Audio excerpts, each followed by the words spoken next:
In the 20th century, wireless technology integrated with the human body was nothing more than science fiction. But today, Wi-Fi connected devices like heart rate monitors and sleep trackers have become common parts of American life. How has bionic technology evolved so quickly from science fiction to reality? And what could this Internet of Bodies mean for our lives moving forward? RAND researchers are studying this phenomenon and what consumers and policymakers need to know as we veer into uncharted territory. The Internet of Bodies, or IOB, is actually an ecosystem. It's a bunch of devices that are connected to the Internet that contain software and that either collect personal health data about you or can alter the body's function. We think of the Internet of Bodies as this collection of all these devices as well as all the data that the devices are gathering about you. And in healthcare, Internet of Bodies has been around for quite a while. With the advent of the internet, it makes a lot of sense to connect your pacemaker to the internet so that your doctor can be automatically notified if something weird happens, if there's an anomaly. It's natural in a lot of ways to want to understand more about your body, how it functions, how well it's doing. IOB devices could revolutionize healthcare. Unprecedented amounts of personal health data could inform treatment plans that are completely tailored to a patient's needs. There are pills now that have an electronic sensor that let a healthcare provider know whether you have taken the medication. Other things like precision medicine. So precision medicine is the idea of creating pharmaceuticals or treatment like specifically for your body, for your personalized treatment. And I think IOB could really help with that because nowadays a lot of healthcare is based more on, average reactions, whereas with data from IOB devices, you might be able to really more precisely treat a certain disease. But the Internet of Bodies won't be a cure-all. In fact, the largely unregulated market poses risks to the uniquely sensitive data these devices collect. First of all, there's the cyber risk of an actor potentially hacking into the system, whatever it might be. There's the privacy risk of all this data that's being collected, and the regulations about that data are really murky at the moment. And so there's not a lot of clarity into who owns the data, what happens to it, who it gets sold to, how it's being used. And there's even potentially national security and global security risks. A few examples of these risks have already played out in real life. For instance, in 2018, highly sensitive information about U.S. military activity and base locations was inadvertently revealed by soldiers' fitness trackers. So this is a pivotal moment. What can we do to make sure we reap the potential benefits of the Internet of Bodies without risking our privacy, security, and personal autonomy? Consumers should be wary of IOB devices because as it's becoming more and more popular, all of this intimate data is being collected, arguably more intimate data than we've ever really recorded before. There's no clarity on what is being done with that data.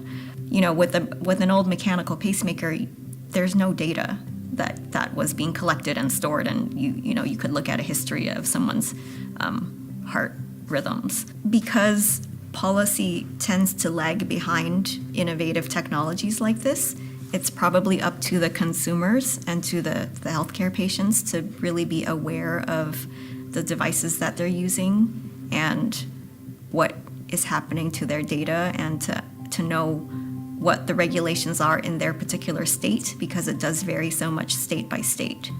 Even if you think you're not interesting or that nothing will happen with your data, there are a lot of unknowns that I think we need to be careful about.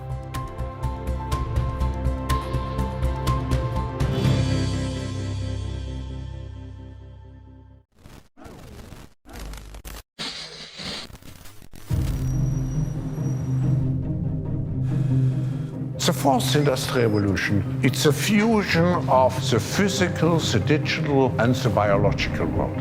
It's changing not only what we are doing, it's changing who we are. It's really the notion of digital technology pervasively impacting every walk of life in every vertical industry on all parts of the globe. Whether it's information technology and the acceleration we see in artificial intelligence, a lot is happening. Society and how we're going to live is being defined right now. The speed is mind-boggling. What I'm particularly concerned about is how little the world is prepared. Harnessing this revolution requires the involvement of all stakeholders, from public and private sectors to academia and civil society. The World Economic Forum's Center for the Fourth Industrial Revolution Network ensures that the development and application of emerging technologies benefits both people and the planet. It is a network of centers for scalable impact, with locations in the United States, Japan, India, and China, bringing together stakeholders to identify the impacts of these technologies, co-design innovative governance protocols and policy frameworks, and pilot them with partners around the world.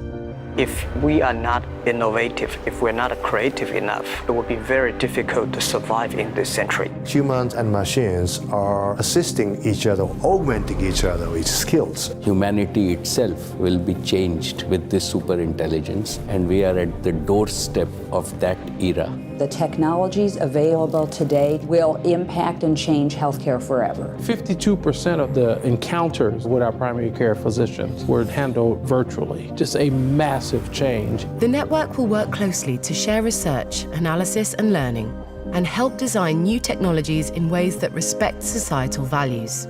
It's where innovation is happening about how we guide this revolution. We can solve the many social issues through the digital technologies. My hope is that we have a robust discussion for how this can truly help our world solve some of the hard-pressed challenges that we have today. Together, we can shape a future that truly benefits and empowers people. The world has changed. We can never, ever go back to yesterday.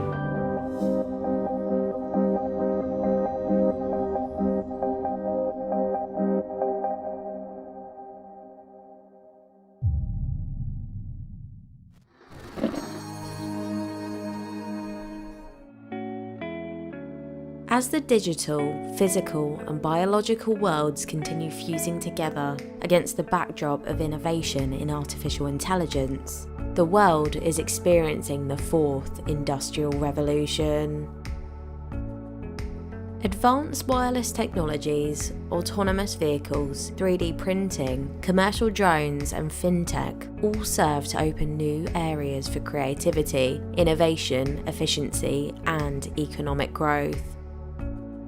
In fact, some experts estimate that up to 80% of existing jobs will be automated by the Fourth Industrial Revolution.